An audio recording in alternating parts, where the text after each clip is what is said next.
and it makes sense because they have two guys tied up to third base, basically. Yeah, absolutely. I mean, they have that position flexibility. Let's go back. And when we talked about with Sean Rodriguez, and I'm still a big advocate of it, guys like him deserve a spot in this league. I mean, that's why he'll get signed over and over again.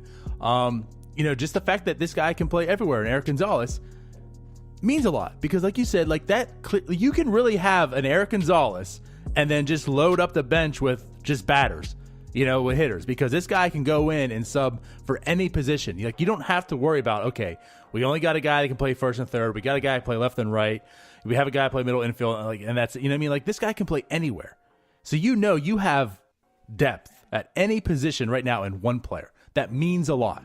So now you can just fill up that bench, or like as Joey even said on his thing, you could maybe throw in an extra, bullpen arm because of guys like him. So, he does have value. Now, I'm hearing a lot of mixed things. Now, obviously we're not scouts. We can only do like secondhand information in that aspect. But there's some scouts out there that really think like the Pirates got a steal in this guy.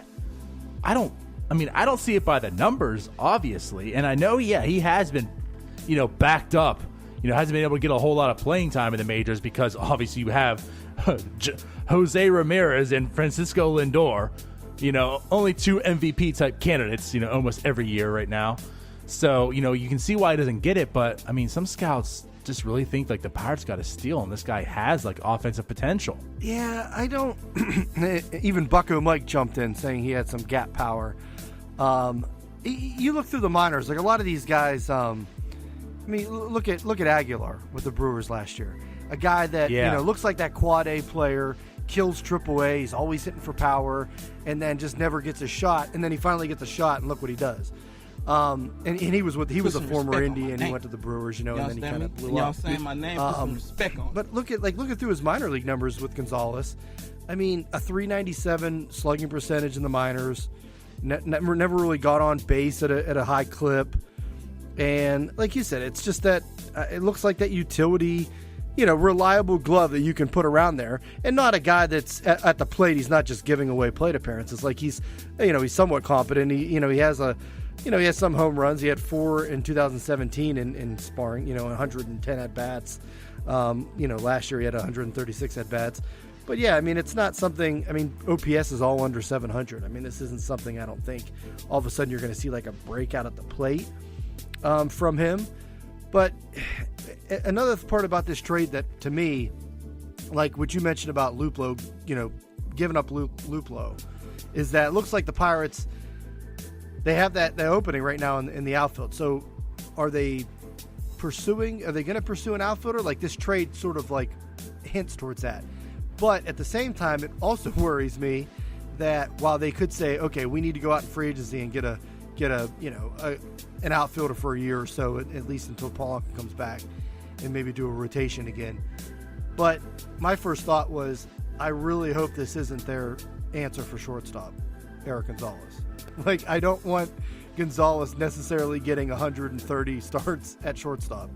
I mean, at that point, we talked about getting Iglesias and stuff like that and having a really good glove.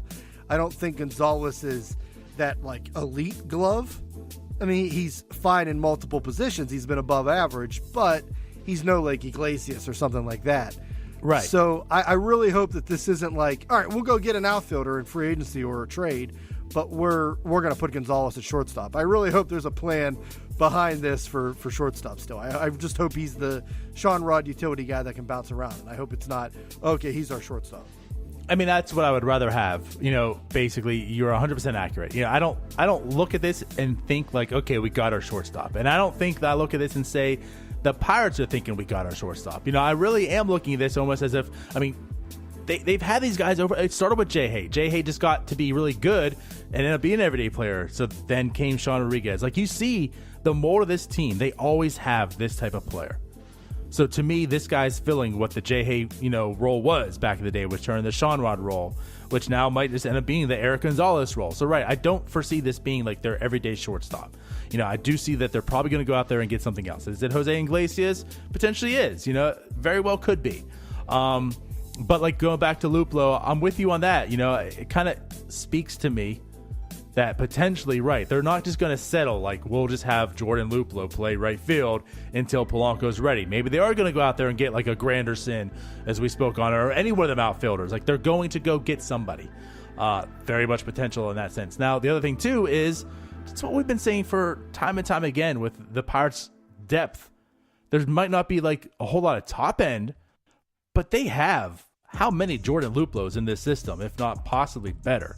So is Jordan Luplow and Max Moroff really a loss to this club, major, minor, whatever? No. I mean, honestly, if Luplow's not going to be starting in the big leagues, and of course Moroff, I mean, again, we probably lose him anyways, but he's going to get optioned down. Or if he had to stay, then it ends up being Newman and Kramer or both, down there. I mean, I just see like these guys are blocking other prospects coming up that probably going to be a lot better than them too, you know what I mean? And hinder their development. So I'm totally okay with Max Moroff and Jordan Luplow getting traded. Basically, for whoever's going to be, I'd probably been okay with it, And of course, it's Erik Gonzalez, and here we are. So I'm okay with it. But right, I'm not looking at this like this isn't our starting shortstop. Yeah, right, and hopefully not. But long term, I mean, long term, losing Luplow and Moroff doesn't hurt. And like you said, Moroff at that point was blocking Kramer and Newman. And like you said, maybe Newman does need some more time down, at the minors. And I'm all for that. Exactly. Even if they went out and signed a shortstop, is Newman really going to be sitting the bench, or he's going to be down at AAA basically playing every day? That's what you want.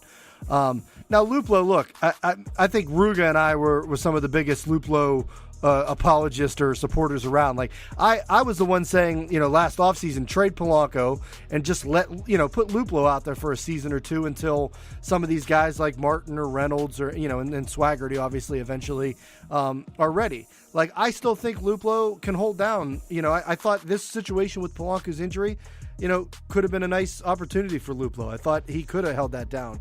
And Luplow, look, he has the power. He still probably could have 3 triples and 3 home runs this year in 103 plate appearances. Like, I feel like Luplow can, hit 20 to 25 home runs in a corner position in the majors. But what kind of average is he going to hit? What kind of on-base percentage is he going to hit? Is he just going to be this slugging percentage guy? And the choices, what we've seen from him this year, average 185, on-base percentage 272, just didn't show enough. And he didn't get consistent at bats. I get that. And I do think, I would have been perfectly fine with Luplow holding a position down. But long term, like Martin is right there in AAA, Reynolds is there, Swaggerty was the top draft pick last year, 10th overall. So like they, Calvin Mitchell. I mean, they have outfielders down there. So you have Marte locked up. Pablo Reyes. Well, so that's what I wanted to get into. So you mentioned with trading Luplow, they're saying, okay, we definitely have an opening right now in the outfield, and we're thinking, all right, you're going and getting a free agent. Maybe it's McCutchen. I know we talked about that with Dickerson's probably only going to be here one more year. Do you go get McCutchen? Do you go get another outfielder, Brantley, something like that? With Luplow going, are they going to roll with maybe Frazier and Pablo Reyes and right? Like did Pablo Reyes basically, are they buying into his play in September? I mean, do you see this happening where Reyes makes the opening day roster? I can see it happen. And him and Frazier are kind of like platooning almost and kind of splitting the position? Right. So this is why, like I said, like all this is kind of crazy. I mean, my first thoughts are right, like they're not going to settle on a Jordan Luplow, right? But maybe they could settle. It's just not going to be Jordan Luplow, right? And like you said, like it could possibly be Pablo Reyes, Adam Frazier. Like they could have a mix. This is why I keep saying this. I mean, this offseason is so intriguing because this team can go so many ways. It's all about finding value, which in a sense it's finding wins and however you find it. It's funny. I'm not here to say like let's mirror what the Brewers did, right? But everyone was talking about the Brewers did last year, and let's bring that up. I mean, everyone was talking about how the Brewers had to fix their rotation, and it's almost like synonymous to the way that everyone's talking about right now that the Pirates have to fix that middle infield, right? I mean, can you agree to that? Yeah. Okay, but potentially the Pirates could just say, F it, like the value's not there. I mean, what is out in the middle infield? Not a whole lot. So like we've been saying, like maybe they're going to load up on pitching and such. So as I said, I'm looking at this and saying Erik Gonzalez is not going to be the shortstop.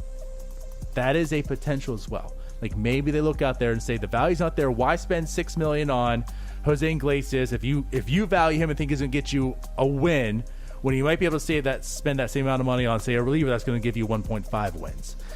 So what I'm saying about like the Pablo Reyes thing is like maybe they feel that the outfielders that are out there that's going to be able to fill in stuff isn't going to get the whole wins they're looking for. So let's go ahead and just slide in Pablo Reyes in this and like load up on the bullpen and the pitchers. I don't know what we're going to do this offseason. The logical thing, the old mentality says you're going to go get a shortstop for sure, potentially a second baseman, although Adam Frazier could fill it. And you're probably going to get like a fourth outfielder who can slide in and start for you for the first month to maybe half, maybe full year until Polanco's ready. They have some money to spend and do it with, potentially 20 to 25 million. So it's like, how are they going to do it?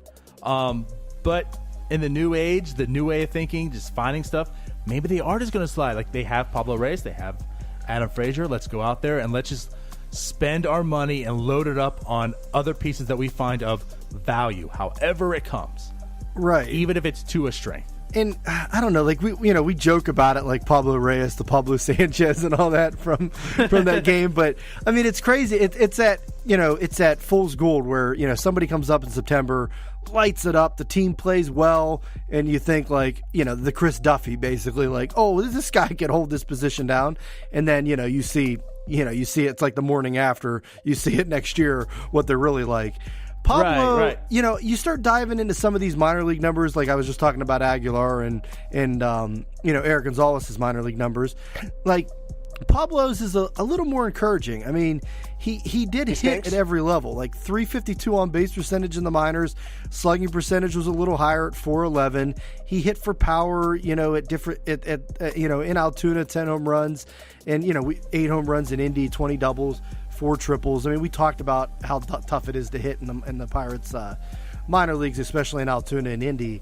So, I mean, these numbers aren't terrible, where it's like maybe they have something that they could, rely on briefly with Reyes. And, I mean, he played his ass off last year, and kudos to him. He did. And maybe that's this is going to be a way of rewarding him. Like you bring him into minor leagues, you bring him into spring training and find out what he can do. And I mean, he's got to fight for a spot, but right.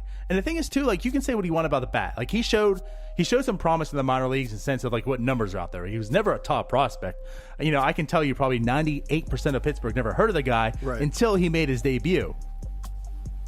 But when he made his debut, Ryan, everyone knows who he is now because of how well he played. And the other thing that gets me too is I almost feel like you can fake offense to an extent, but you can't fake defense. Yep. And he was money defensively. I mean, he played right field, a position he never played before. And he had 2 5-star catches in the same week, Ryan. We talked about on the show during the season at that point in time, like there's only a handful of guys that made multiple 5-star catches in Major League Baseball. And he made 2 of them in the same week on a position he's basically brand new to. So even if he can't get it done with a bat, or even if he's, mid-level or an average or slightly below average, maybe the glove's there and he provides that value that way too. So it's like I'm semi-okay with that at this point in time, depending on, of course, how you might see him progress through the offseason into the spring training and such. Right. It's a possibility. I know, and it's crazy to think about because we watched this last September and it was like, man, this guy's killing it. But like, I remember we went podcast after podcast and didn't even talk about him because it was like you just didn't, you didn't think we were going to see him next year. Like it wasn't even a guarantee to make, the roster next year as a backup player or whatever. Now, Luplow's gone. Maybe he is an option. And another thing, DiNardo, he played outfield, he played third base, he played second base. There's that positional flexibility again. I mean, I guess he couldn't play all over the field. You didn't think that way, but the Pirates forced their hand and said, go play right field. And he did it. Wasn't horrible, so that's what I mean. He wasn't even out. He was good. Yeah, so he was really good. Look, if you're hitting the ball and showing something and you're playing multiple positions, I mean, you got a chance to make the roster on the Pirates. Like you said, that there is value in that. And it's hard to quantify it. It's hard to put a price tag on it. But like you said, if you could save a roster position with Erik Gonzalez or Pablo Reyes playing different positions, then you have an extra arm in the bullpen and, bullpenning and all that. So right. Who knows?